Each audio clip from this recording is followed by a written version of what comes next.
하나님의 말씀은 로마서 3장 21절에서 마지막 절 31절까지 말씀입니다. 신약성경 243쪽에 있는 로마서 3장 21절에서 31절까지 말씀을 우리 다 찾으신 줄 알고 함께 21절부터 읽겠습니다. 시작. 이제는 율법 외에 하나님의 한 의가 나타났으니 율법과 선지자들에게 증거를 받은 것이라. 곧 예수 그리스도를 믿음으로 말미암아 모든 믿는 자에게 미치는 하나님의 의니 차별이 없느니라. 모든 사람이 죄를 범하였음에 하나님의 영광에 이르지 못하더니 그리스도 예수 안에 있는 속량으로 말미암아 하나님의 은혜로 값없이 의롭다 하심을 얻은 자 되었느니라. 이 예수를 하나님이 그의 피로써 믿음으로 말미암는 화목제물로 세우셨으니 이는 하나님께서 길이 참으시는 중에 전에 지은 죄를 간과하심으로 자기의 의로우심을 나타내려 하심이니 곧 이때에 자기의 의로우심을 나타내사 자기도 의로우시며 또한 예수 믿는 자를 의롭다 하려 하심이라. 그런즉 자랑할 때가 어디냐? 있을 수가 없느니라. 무슨 법으로냐? 행위로냐? 아니라 오직 믿음의 법으로니라. 그러므로 사람이 의롭다 하심을 얻는 것은 율법의 행위에 있지 않고 믿음으로 되는 줄 우리가 인정하노라. 하나님은 다만 유대인의 하나님이시냐? 또한 이방인의 하나님은 아니시냐? 진실로 이방인의 하나님도 되시느니라. 할례자도 믿음으로 말미암아 또한 무할례자도 믿음으로 말미암아 의롭다 하실 하나님은 한 분이시니라. 그런즉 우리가 믿음으로 말미암아 율법을 파기하느냐? 그럴 수 없느니라. 도리어 율법을 굳게 세우느니라. 아멘. 오늘 3장 21절에서 31절까지 말씀, 오직 믿음으로 라는 말씀을 가지고 함께 은혜를 나누고자 합니다.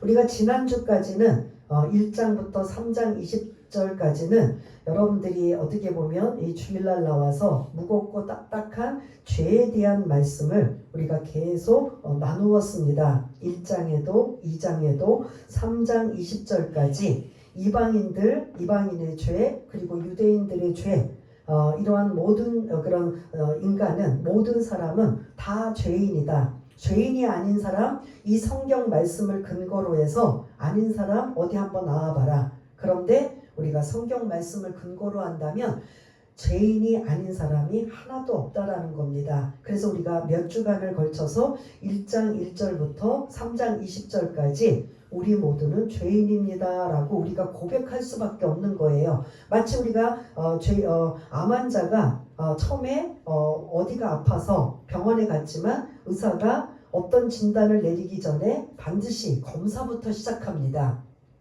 그래서 MRI든 CT든 엑스레이든 피검사든 각종 검사라는 검사는 다 한 다음에 그 결과를 가지고 의사가 이제 그런 최종 진단을 내리는 거죠. 당신은 암 환자입니다. 아니면 당신은 어떤 사람입니다. 이렇게 할 때 우리 그 환자들은 절망하고 낙심할 수밖에 없습니다. 우리가 3장 20절까지의 말씀도 어떻게 보면 사실은 그런 절망의 순간, 절망의 상황이라고 볼 수가 있다는 거죠. 왜 우리가 절망하죠? 우리는 뭐이기 때문에? 죄이기 때문에, 죄인이기 때문에. 그럼 죄의 결과는 뭐라고 하죠? 우리가 앞으로도 이제 배울 거지만 사망이에요. 죽음이에요.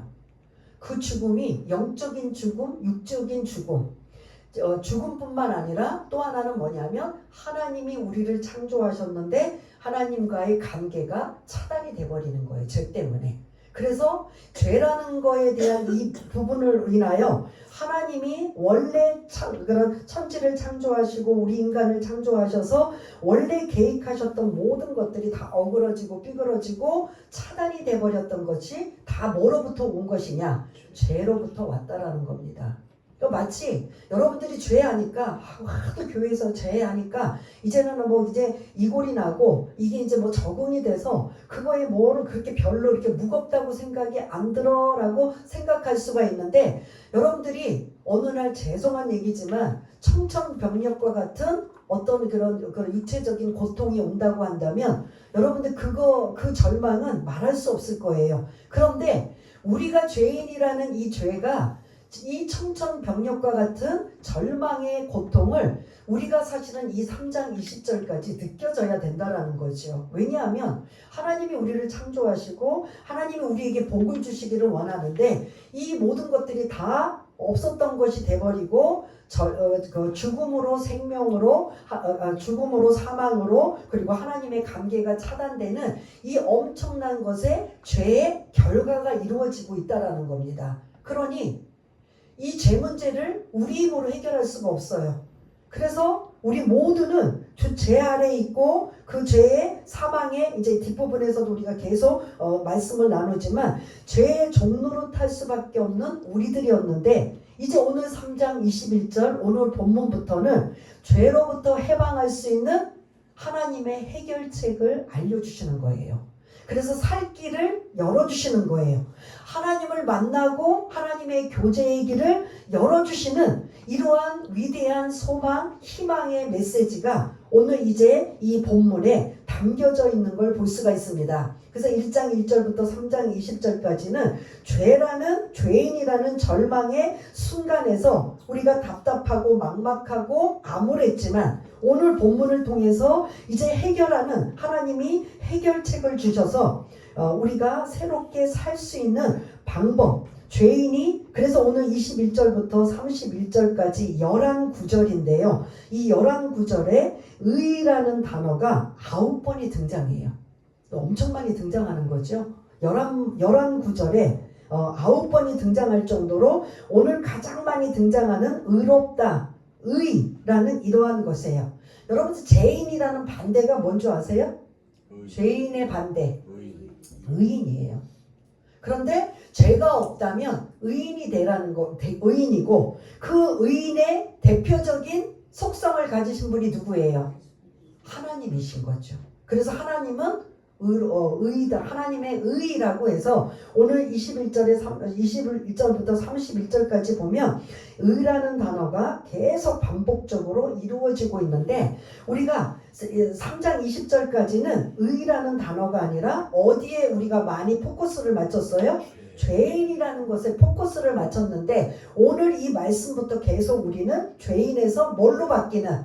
의인으로 바뀌는 의롭다함을 여기는 이러한 상황이 이제 이런 희망의 메시지가 오늘 본문의 말씀인 걸 볼 수가 있습니다. 그래서 21절을 좀 띄워주시면 이제는 이라고 나와요. 그래서 1장 1절부터 3장 20절까지 우리는 죄인이라는 것을 말씀을 통해서 우리가 고백할 수밖에 없는 인정할 수밖에 없는 그러한 그 결과로 죽을 수밖에 없는 우리들이지만 이제는 하고 이제 완전히 그 상황이 완전히 다른 상황을 지금 21절부터 알려주고 있습니다. 우리 21절 읽었지만 함께 읽겠습니다. 시작. 이제는 율법 외에 하나님의 한 의가 나타났으니 율법과 선지자들에게 증거를 받은 것이라. 아멘. 이제 우리가 죄인으로서 의인으로 바뀔 수 있는 의롭다함을 바뀔 수 있는 이 가정 위에 누가 나타났다고요? 하나님의 한 의가 나타났다. 그런데 이 하나님의 한 의는 어쩌다가 갑자기 그런 등장하는 게 아니라 증거가 있어요. 어디에?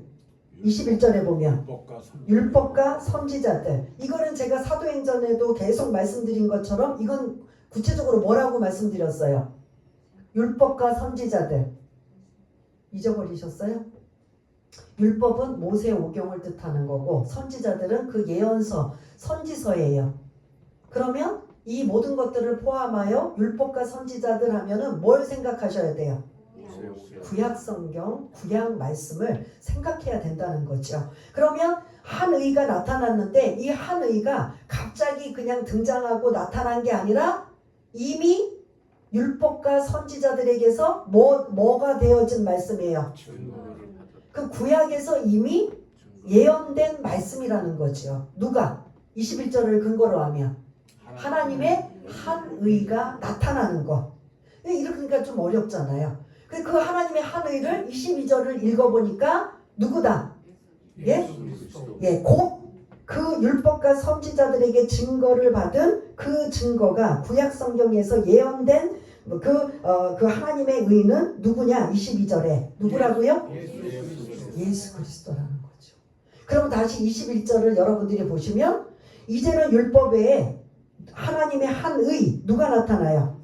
예수 그리스도가 나타났으니 이분은 율법과 선지자들 즉 구약 성경에 이미 예언된 증거를 받은 것이라. 그러면 이해가 되시죠? 예? 그냥 읽을 때는 좀 딱딱하고 지루하지만 이렇게 설명을 드리니까 21절 이해가 되시잖아요. 이제는 죄인이 의인되는 엄청난 놀라운 이러한 말씀을 오늘 주시는 거예요. 우리를 감히 우리는 여전히 이전에 죄인임에도 불구하고 그래서 우리가 달라지고 변하여지고 새로워져서 하나님이 우리를 의인이라고 고쳐주시는 게 아니라 누구 때문에 죄인에서 의인으로 바꿔주신 거예요? 예수 그리스도 때문에. 그래서 우리는 그냥 은혜라는 거죠. 그것 때문에. 그래서 21절 22절 즉 예수 그리스도를 믿음으로 말미암아 모든 믿는 자에게 미치는 하나님의 의인이 이거는 이방인이나 유대인이나 못 배운 자나 많이 배운 자나 아니면 건강한 자나 건강하지 못한 자나 많이 가진 자나 못 가진 자나 상관없이 차별이 어떻다고요? 없느니라 라고 하면서 오늘 어떻게 보면 23절이 핵심 구절이에요. 이걸 이제 외우실 정도로 여러분들이 암송하셔야 돼요. 23절 한번 읽어보겠습니다. 시작. 모든 사람이 죄를 범하였음에 하나님의 영광에 이르지 못하더니. 아멘. 이게 이제 1장 1절부터 3장 20절까지의 압축적인 말씀이에요. 이제 모든 사람은 이방인이든 하나님의 선택받은 유대인이든 모든 사람은 다 뭐다? 그 말씀을 우리가 지금 계속 1장 1절부터 3장 20절까지 나누었어요? 안 나누었어요? 나눴어요. 그래서 모든 사람은 이제 죄인이다. 여기에 이의를 제기하거나 나는 이것에 승복하지 못하겠다고 한다면 다시 지난주도 말씀드린 것처럼 1장 1절부터 3장 20절까지 다시 말씀을 뒤로 가서 전으로 가서 또 나누어야 돼요. 그러면 여러분들이 나는 죄인입니다. 스스로 이 말씀을 근거로 해서 고백할 수밖에 없는 이런 것이 이제 이런 3장 20절까지가 정리되었다면 이제 우리는 3장 23절에 우리 모든 사람은 뭐라고 지금 이제 고백되어져야 돼요? 죄인입니다. 그래서 죄인이기 때문에 뭘 못해요? 하나님의 영광에 이르지 못하더니. 아멘. 하나님의 영광 아까 말씀드렸잖아요. 우리가 하나님이 아담과 하와를 처음에 죄가 들어오기 전에 창조하셨을 때는 하나님의 영광 안에 있었어요. 그래서 하나님의 지혜와 지식과 성품을 닮아가는 이러한 모습으로 에덴 동산에서 죄가 들어오기 전에는 그러한 하나님의 영광, 하나님의 형상으로 지음받아 영광스럽게 살아가는 모습이었는데 이 영광이 어느 순간 임하지 못했다. 뭐 때문에? 죄 때문에. 이해가 되시죠? 그 죄는 누구로부터 시작된 죄예요?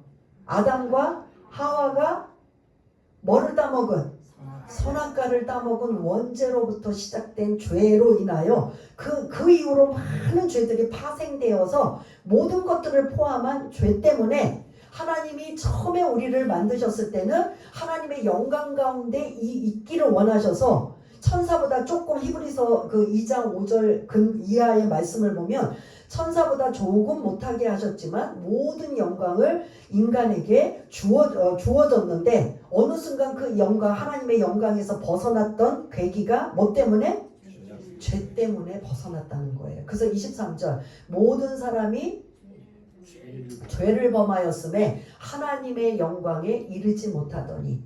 이거를 여러분들이 암송하면서 내가 바로 이러한 사람이다 라는 거지요. 그런데 이 하나님의 영광 안에 다시 들어오게 하는 이러한 은혜를 오늘 하나님의 의가 나타나서 즉 예수 그리스도를 통하여 우리가 죄인이 아니라 이제 뭐가 되는 의인이 되는 놀라운 은혜가 오늘 이제 21절부터 31절까지의 말씀이라고 볼 수가 있습니다. 그래서 이제 죄인이 의인 되는 방법, 그 하나님의 해결책, 살 길이 여는 방법, 그게 이제 오늘 말씀이라는 거죠. 그래서 이제 죄인에서 의인으로 감히, 여러분들이 죄인이 이제 지금까지 모두가 다 죄인이라고 인정하고 고백하고 있는데 여러분들의 삶은 하나도 안 바뀌었어요.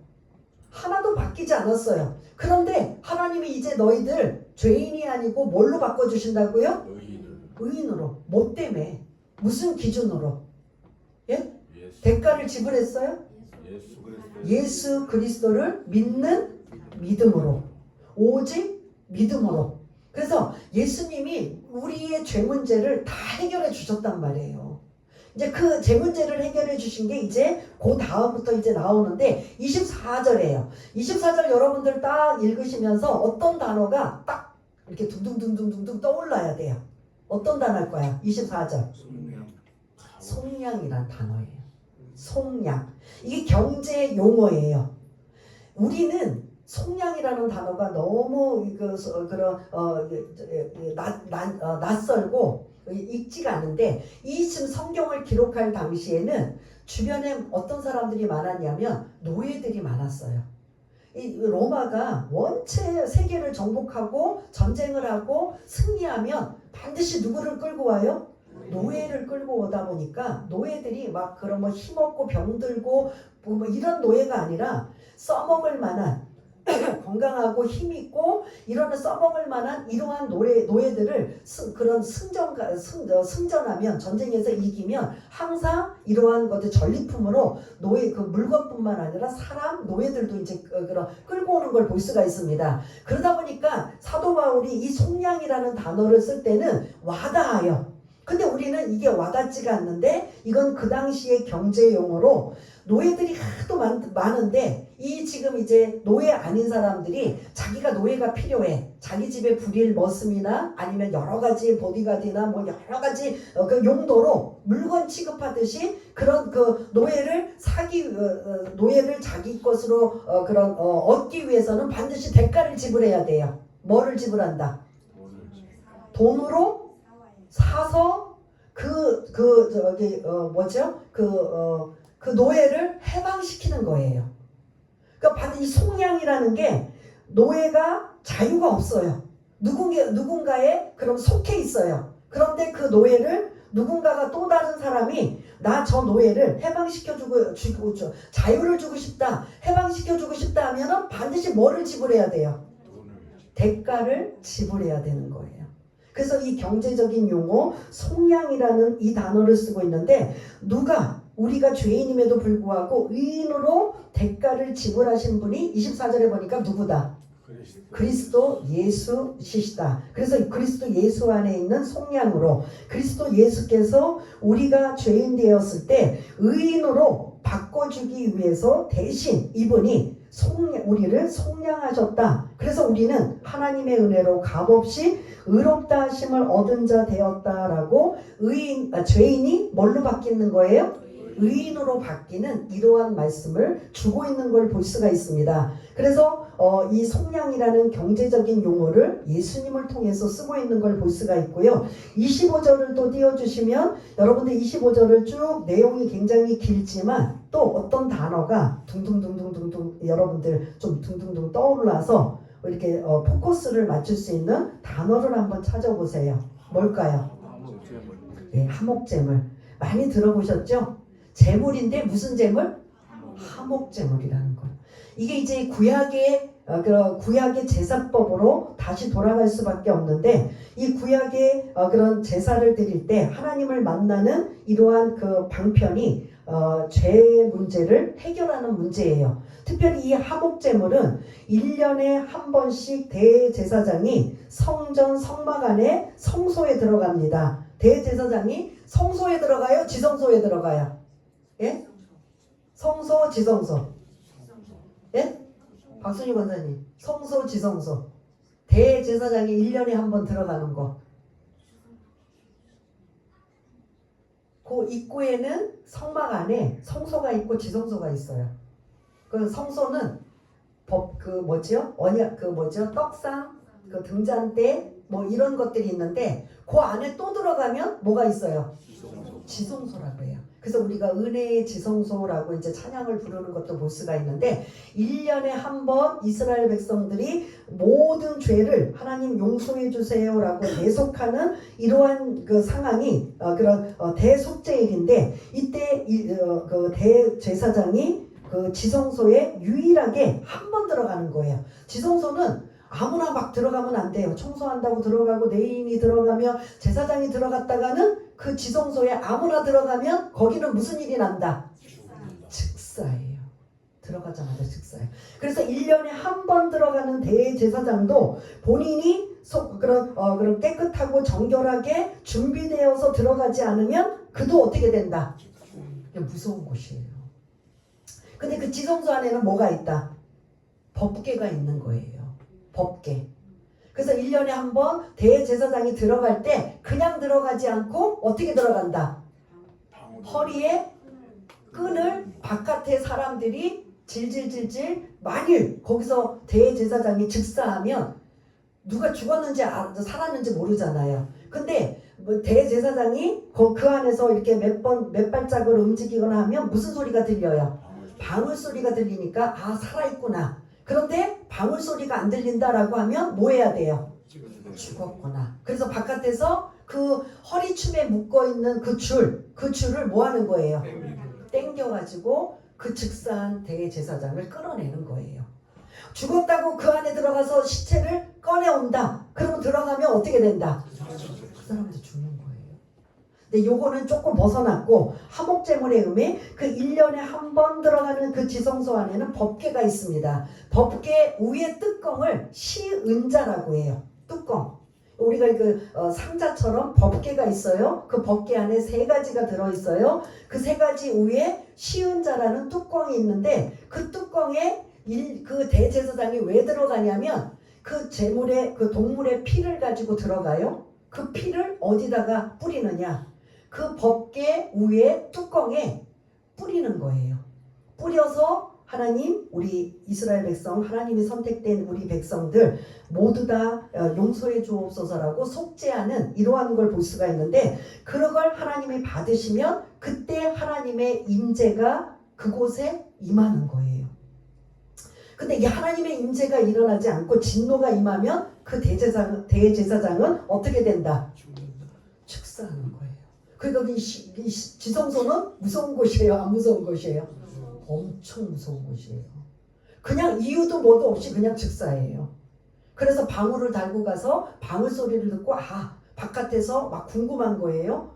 오늘 이 대제사장이 잘 이 모든 일을 잘 마치고 나올 수 있을까? 그러려면 그들이 늘 귀를 예민하게 반응하는데 방울 소리를 듣게 되고 방울 소리가 안 들리면 그들은 이제 그런 얼굴이 어두워지면서 뭐 할 수밖에 없다? 끈을 잡아당겨서 끌려 나올 수밖에 없다. 그만큼 지성소는 거룩한 장소예요. 그 거룩한 장소가 구약에서 대제사장이 1년에 한 번 들어가서 그 피를 가지고 그 법궤 뚜껑에 그 뚜껑을 여러분들이 나중에 보시면 양쪽에 뭐가 있냐면 그 그룹 그런 천사들의 모형이 그 조각이 되어 있어요. 그러한 곳에 이제 양의 피를 뿌려서 하나님 우리의 죄를 용서해 주옵소서라고 하는 이 죄에 대한 부분. 구약에서는 죄 문제를 해결할 수 없으니까 계속 그런 제물을 가지고 와서 그 피로 하나님 앞에 용서를 구하는 이러한 모습을 볼 수가 있는데 신약에 와서는 그 짐승의 제물의 피가 아니라 이제 무슨 피로 바뀌었다? 25절을 읽으시면 무슨 피로 바뀌었다?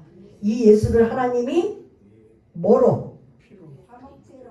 아니요. 이 예수를 하나님이 뭐로써? 그가 누구예요? 예수의 피로 믿음으로 말미암는 화목제물로 세우셨으니라는 이러한 종교적인 용어로 지금 사용하고 있는 이러한 모습을 볼 수가 있습니다. 예수님의 피 때문에 그 예수님의 피로 우리가 죄인이 의인으로 될 수 있었던 건 예수님의 피가 화목제물이 되셨기 때문입니다. 그래서 이 십자가 사건을 언급해요. 이는 하고 이게 비코우스거든요. 왜냐하면 이렇게 예수의 피로 화목제물이 되신 그 이유는 하나님께서 어떠신 하나님의 속성이 뭐예요? 길이 참으시고 전에 지은 죄를 뭐 하셨다? 간과라는 뜻이 뭐냐면 그냥 봐도 못 본 척했다. 대충 넘어갔다. 인간들이 너무 죄를 많이 지으니까 그 죄를 하나하나 지을 때마다 그 죄에 대한 결과로 다 죽일 수는 없잖아요. 이게 뭐 모든 죄인들이 다 죄를 짓기 때문에 그래서 오래 참으시고 그 다음에 간과하셨다. 못 본 척 하셨다. 그리고 참으셨다. 그리고 뒤로 넘기셨다라는 이러한 의미를 지금 언급하면서 자기의 의로우심을 나타내려 하심이니라면서 예수의 피가 우리가 죄인 되었던 우리를 뭘로 바꾸시기 위해? 의인으로 바꾸시기 위해 무슨 제물이 되셨다? 화목제물이 되셨다. 이게 종교적인 용어. 속량은 경제적인 용어로 사용했다면 이 화목제물은 종교적인 용어로 사용하고 계시는 것을 볼 수가 있습니다. 26절 또 한번 읽어보겠습니다. 시작. 곧 이때에 자기의 의로우심을 나타내사 자기도 의로우시며 또한 예수 믿는 자를 의롭다 하려 하심이라. 아멘. 이게 칭의예요. 이게 이제 교리적으로 말하면 이신칭의 하고 칭의, 의롭다 인정을 받는 이러한 일이 누구로 인하여 우리도 예수 믿는 자도 의롭다함을 받았다는 거예요. 누구 때문에? 예수님 때문에. 원래 예수님은 어떤 분이시라고 21절에 아까 말씀하셨죠? 하나님의 한 뭐가 나타나서? 그럼 예수님 자체는 어떤 분이세요? 의로우신 분이에요. 하나님은 의로우신 분이에요. 그 의롭다고 하는 건 죄가 없으시다는 거예요. 거룩하시다, 신실하시다는 거예요. 그런데 그 하나님의 의가 나타나서 그 의가 나타나신 예수님이 우리에게 죄 문제를 해결하기 위해 뭐 하셨다고 24절에 어떤 단어가 등장했죠? 속량이라는 단어. 그리고 25절에는 어떤 단어가 등장했죠? 화목제물이라는 단어가 등장해서 우리를 죄인에서 뭘로 바꾸시기 위해? 근데 우리가 자격이 있어요? 우리가 어떤 공로나 어떠한 우리가 완전히 사람이 바뀌어서 죄를 하나도 안 짓고 이래서 우리가 의인 된 거예요? 전적인 누구의 은혜로? 예수님의 은혜로. 예수의 피로. 예수님이 대신 속량하셔서 대가를 지불해 주셔서. 그래서 26절을 읽으면 하나님이 의로우신 예수님이 의로우신데 그 의로우심을 믿는 자들 또한 뭐하게 하셨다? 의롭다 하셨다. 이게 계속 그런 의의가 돼요. 그래서 여러분들의 머릿속에 의의는 사실은 누가 의의예요? 하나님이 예수님이 의로우신 분이에요. 그런데 우리를 그분을 믿기만 하면 우리도 그분 때문에 감히 어떻게 인정을 받아요? 의롭다, 의인이다 인정을 받는 오직 믿음으로 말미암아 살리라라는 이런 말씀을 준 것처럼 로마서는 좀 딱딱하고 좀 어렵습니다. 그렇지만 이 교리를 확실히 알면 모든 것이 은혜라는 거죠. 모든 것들이 계산하고 따지고 인색하고 계속 문제를 만드는 게 아니라 이런 은혜로 내가 의인이 죄인이 되었고 영원히 죽을 수밖에 없는 우리가 이렇게 다시 살 길을 그리고 하나님의 영광에 이러한 그런 통로를 다시 힘입는 이 모든 것을 다 누가 하셨다? 예수님이 하셨다는 거죠. 그래서 우리는 은혜라는 거예요. 그래서 이 은혜 때문에 감사도 하고 감격도 하고 눈물 콧물 흘리면서 웬 은혜고 웬 감사인지 305장 찬송을 부르는 거죠. 나 같은 죄인. 그 찬양을 부르면서 하나님이 이 많고 많은 사람들 중에 아직도 예수를 거부하고 안 믿는 자들이 있는데 웬 은혜고 웬 감사인지 우리가 이렇게 하나님의 자녀가 되어서 죄인, 영원히 죽을 수밖에 없는 우리가 죄인이 의인이 되는 이 모든 것들이 왜 여러분들이 아셔야 되잖아요. 우리 모두는 죄인인데 이제 의인이 되었습니다 라고 하면 사람들이 질문할 거 아니에요. 왜 여러분들 이제 삶이 바뀌었어요? 뭐 인생이 바뀌었어요? 왜 죄인이 의인 됐어요? 라고 여러분들이 이제 혹시 누군가가 질문을 한다면 여러분들은 한마디로 누구 때문에 나는 자격이 없지만 누구 때문에 의인이 됐다고 말씀하셔야 돼요? 예수님. 더 나아가서는 무슨 피로?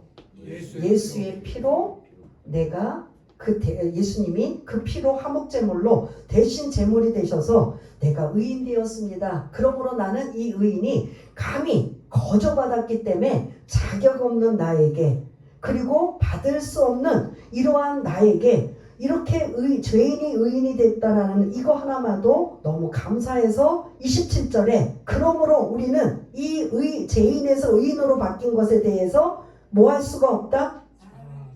자랑할 게 없다는 거예요. 그냥 감사하고 감격하고 왜 눈에고 웬 감사인지 그냥 그것 때문에 여러분들 이 땅에서 이 문제도 해결해 주시고 저 문제도 해결해 주시고 왜 이게 안 되고 저게 안 되고 하나님 영광 가운데 있다며요. 하나님 자녀로 삼아 주셨으니 하나님 우리 왜 이렇게 힘들고 어려운 이 고비고비들을 우리가 왜 넘겨야 되고 계속적으로 이렇게 힘든 무거운 짐을 우리가 지고 살아야 됩니까? 라고 여러분들이 그런 부분으로 생각하면 하나님 앞에 늘 어떻게 보면 조건부의 신앙이 될 수 있지만 그럼에도 불구하고 그렇게 무거운 짐 여러 가지 힘들고 어려움에도 불구하고 이 하나님의 은혜로 내가 살아갈 수 있음에 감사합니다라는 이 고백이면 누가 기쁘실까요? 예? 누가? 하나님이 기뻐하시는 거죠. 마치 자녀가 별로 혜택을 못 받았어요.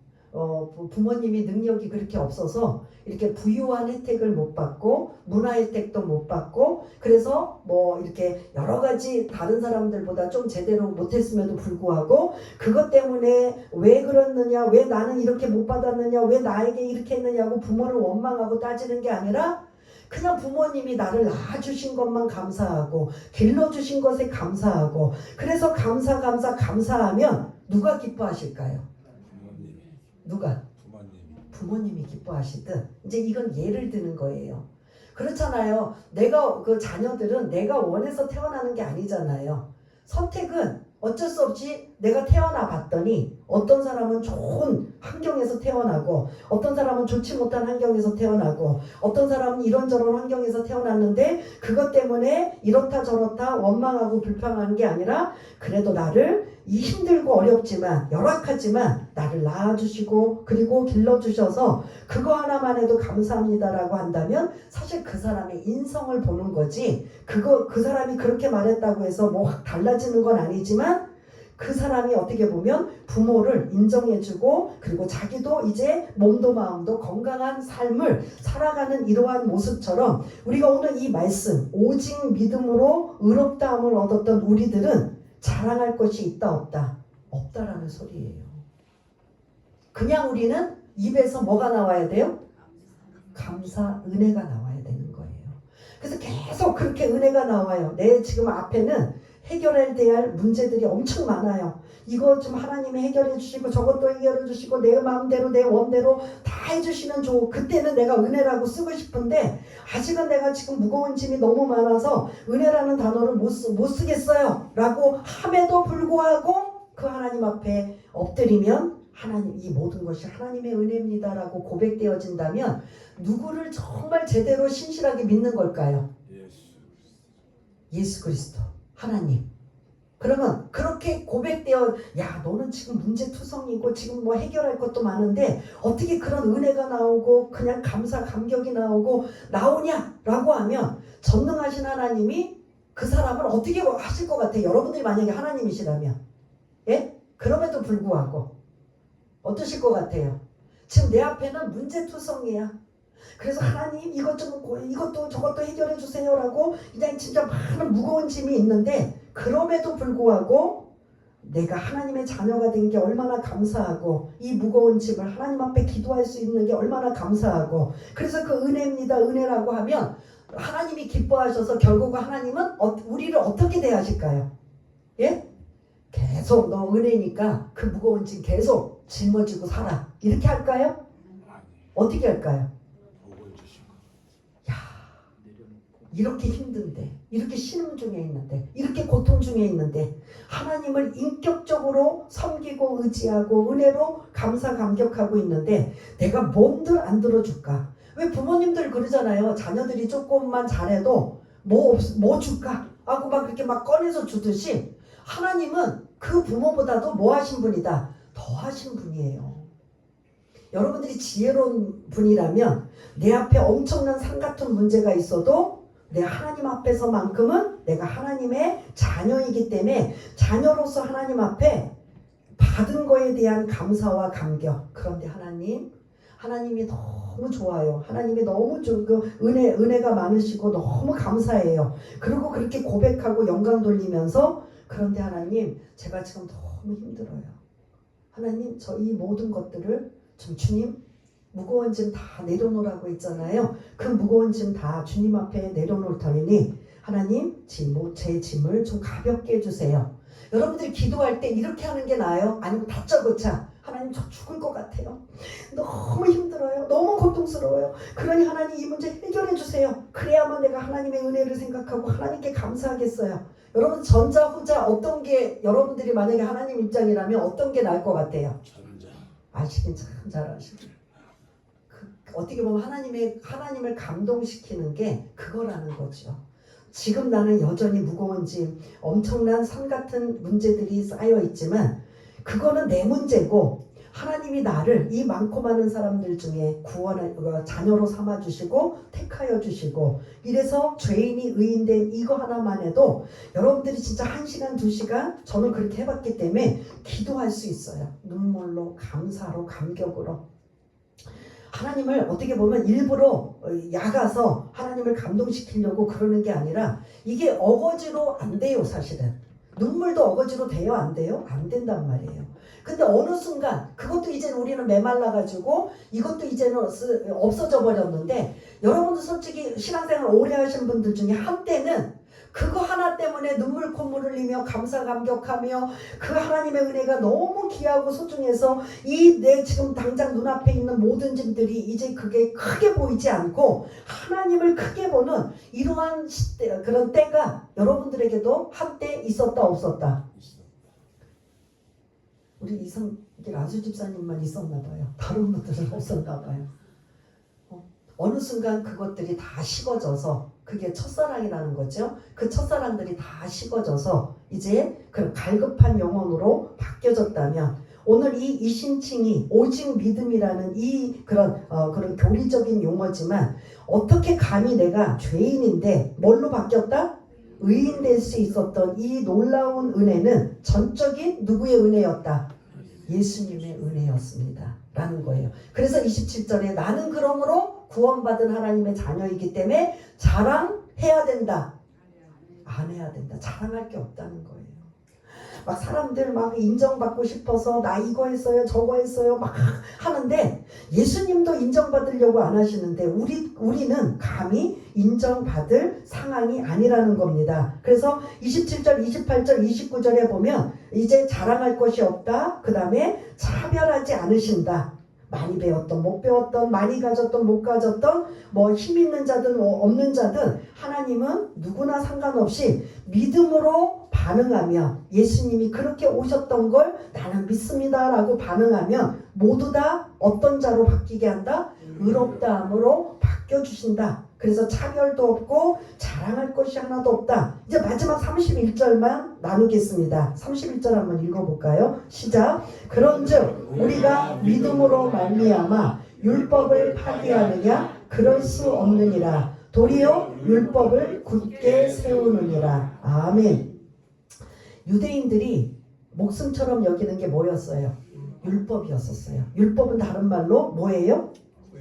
구약성경 말씀이에요.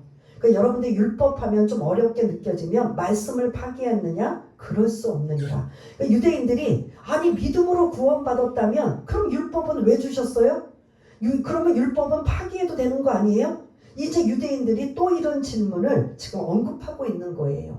그리고 율법은 우리 지금 이스라엘 백성들에게 말씀 주신 것, 율법 주신 것, 그리고 택한 백성으로 삼아 주시고 할례를 주셨던 이것 중에 이 율법을 지금 문제 제기를 하고 있는 거예요. 그러면 유대인들의 입장에서 그럼 율법이 필요 없겠네요? 율법은 그럼 아무 상관이 없네요? 그럼 없애도 되겠네요? 라고 이런 질문을 지금 언급하고 있는 이 부분에 대해서 사도 바울이 뭐라고 하냐면, 여러분들 우리가 지난주 20절에도 나눈 것처럼 율법은 뭐만 깨닫느니라.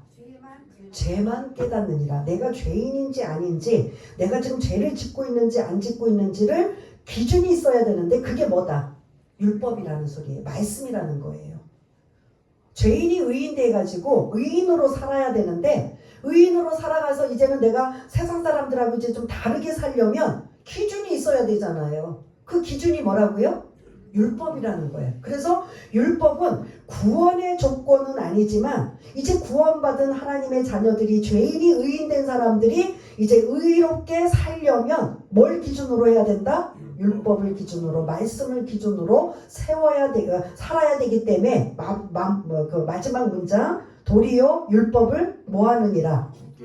굳게 세우느니라. 율법의 완성을 말씀하고 있어요. 율법은 구원의 조건은 아니다. 근데 유대인들이 계속 이걸 구원의 조건으로 가지고 있지만 그들이 그 율법을 지켰느냐? 못 지켰다라는 걸 우리가 나누었잖아요. 그래서 율법은 지킬 수가 없어서 우리는 죄인입니다라고 고백된 내용들을 우리가 살펴보았고, 그러면 율법은 무엇입니까? 라고 질문이 던져진다면 그 율법은 구원의 조건이 아니라 죄를 깨닫는, 그리고서 즉 율법을 뭐하는, 굳게 서는, 그 율법을 통해서, 말씀을 통해서 하나님이 하지 말라 하는 건 안 하면 되고 하라라면 하면 되는 이러한 것들에 우리가 이제 의인된 사람들이 어떻게 살아가느냐? 뭘 기준으로?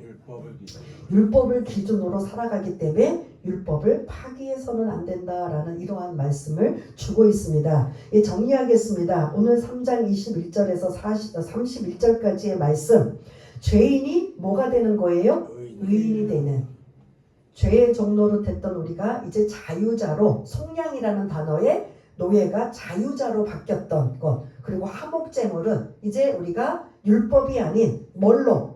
은혜로, 예수의 피로 우리가 은혜로 하나님의 자녀가 되었음을 이제는 자랑할 것이 아니고 그냥 우리는 은혜입니다. 그래서 304장 찬양을 부른 것처럼 우리는 여러분들이 그냥 여러분들의 입에서 나와야 될 건 하나님의 은혜입니다 라고 고백되어지는 것, 이거 하나만으로 여러분들이 그 하나님이 보시면, 야, 쟤는 정말 로마서를 제대로 잘 배웠구나, 그리고 정말 하나님의 그런 숨은 뜻을 잘 파악하고 있구나 라는 것을 인정하려면 여러분은 자꾸 입에서 뭐가 나와야 돼요? 이 모든 건 하나님의 은혜입니다 라고 나와야 돼요. 우리 대신 죄값을 지불하시고 예수의 피로 우리가 깨끗하고 정결하게 되었다면, 이제 그분으로 인하여 우리가 의롭게 되었다면 이제 그분으로 인하여 하나님의 은혜입니다. 그래서 이제는 나는 하나님의 자녀로서 율법을 기준으로, 말씀을 기준으로 이렇게 부족하지만 또 넘어지지만 실수하지만 나약하지만 그래도 조금씩 말씀대로 살기 원합니다 라고 고백되어지는 게 오늘 이신칭의의 이런 오직 믿음으로라는 핵심의 말씀이라면, 이 말씀을 여러분들이 잊지 마시고, 하나님 감사합니다. 모든 것이 하나님의 은혜입니다. 어떻게 제가 하나님의 자녀가 되었을까요? 하나님이 우리를 택해 주셔서 이렇게 대신 속량하시고 화목제물이 되어 주셔서 우리를 구원하신 하나님의 은혜 잊지 않겠습니다. 가장 인간이나 모든 사람들이 보면 잊어버리는 게 우리가 문제예요. 잊어버리지 맙시다. 우리가 어떻게 구원받았는지 잊지 마시고 이 모든 것 하나님의 은혜입니다. 계속 하나님의 은혜로 하나님 앞에 올려드리면 이제 하나님이 그걸 받으실 때마다 뭐 하실 것 같아요? 뭐 하실 것 같아요? 계속 그렇게 고백되어지고 그렇게 기도하고 그런 마음으로 살면 하나님은 뭐 하실 것 같아요? 감동하시는 거죠. 감동하시면 자연적으로 뭐가 나와요? 복이 나오는 거죠. 지혜로운 분들은 이제부터 오늘부터 하나님을 뭐 해야 돼요? 감동시키는 사람이 되시길 바라겠습니다. 감동이면 하나님이 뭐 해줄까? 이미 그 사람이 뭐가 필요가 있음에도 불구하고 해결해 주시고 인도해 주시고 동행해 주시고 함께 하시는 하나님의 은혜로 여러분들이 성경적인 방법으로 살려면 하나님을 뭐 하셔야 된다고요? 감동시키는 저와 여러분 모두가 다 되시기를 바라겠습니다. 이 시간 우리 한번 이 말씀을 기억하면서 웬 은혜고 웬 감사인지 하나님의 은혜로 죄인이 의인이 되었습니다. 그것도 예수의 피로 예수님이 속량하셔서 이렇게 이렇게 하나님의 자녀인 의인으로 살아가는 이 은혜가 얼마나 귀한지 이제부터 하나님의 말씀대로 살기 원합니다라고 여러분들의 그런 고백과 그리고 다짐을 우리 한번 반주에 맞춰서 잠시 기도하는 시간을 갖겠습니다. 할렐루야. 사랑이 많으신 하나님 아버지, 우리가 1장 1절부터 3장 20절까지는 우리가 죄인임을 성경 말씀을 통해서 하나하나 낱낱이 해보아요. 이제 우리는 꼼짝없이 우리는 죄인입니다라고 고백될 수밖에 없는 이러한 상황을 로마서 3장 23절에 보니 모든 사람이 죄를 범하였음에 하나님의 영광에 이르지 못하더니 죄 때문에 아버지 하나님 사망의 권세가 나를 짓누르고 그리고 하나님의 감개가 차단돼 버렸던 이 모든 것들을 예수님의 한 의가 나타나서 우리를 의롭게 변화시켜 주신 그 예수님의 피, 예수님의 성량으로 말미암아 우리가 하나님의 은혜로 의롭다함을 인정받았다면 이제 우리는 하나님의 모든 것이 하나님의 은혜입니다. 그리고 하나님을 감동시키는 자로 그리고 날마다 감격하는 자로 그래서 나는 여전히 문제투성이고 어려움투성이고 신음하며 아버지 낙심하고 절망한 상황임에도 불구하고 하나님의 은혜를 감격하면 하나님의 감동으로 말미암아 우리의 삶을 책임져 주시고 우리의 삶을 인도해 주시고 우리의 삶을 이끌어 가시고 우리를 행복하게 만드시고 우리를 평안케 하시는 하나님을 경험하는 그런 전지전능한 하나님이 살아계심을 우리 한 사람 한 사람들이 누구의 하나님이 아니라 나의 하나님 우리의 하나님으로 만나고 경험하고 체험하는 그런 복된 자들 다 될 수 있도록 주님 도와주옵소서. 하나님 아버지 감사합니다. 오늘 죄인이 의인되는 이러한 말씀을 나누었습니다. 그러므로 우리는 하나님 앞에 감사하고 그래서 하나님의 은혜를 잊지 않고 항상 그 은혜로 우리의 일평생을 살아간다면 하나님은 우리의 그 신앙을 고백을 감동하셔서 너에게 무엇을 해줄까라고 하나님이 오히려 우리에게 문제를 해결해 주시는 그러한 지혜로운 자 될 수 있도록 주님 도와주옵소서. 아직도 하나님의 은혜는 뒷전이고 나는 여전히 어려운 상황에 있사오니 그 어려운 상황을 해결해 주시고 풀어주시고 매일 결제 서류 올리듯이 이거 해결해 주시고 저거 해결해 주시는 그러한 것도 사실은 필요하긴 하지만 진짜 믿음의 장성한 사람의 이러한 고백은 하나님의 은혜가 감사합니다라고 여전히 그렇게 고백되어진다면 그래서 그 하나님의 감동으로 말미암아 날마다의 삶 속에 기쁨과 감사와 은혜와 평강이 넘치는 복된 자들 다 될 수 있도록 주님 도와주옵소서. 모든 것 감사드리오며 사랑이 많으신 예수님 이름으로 기도드리옵나이다. 아멘.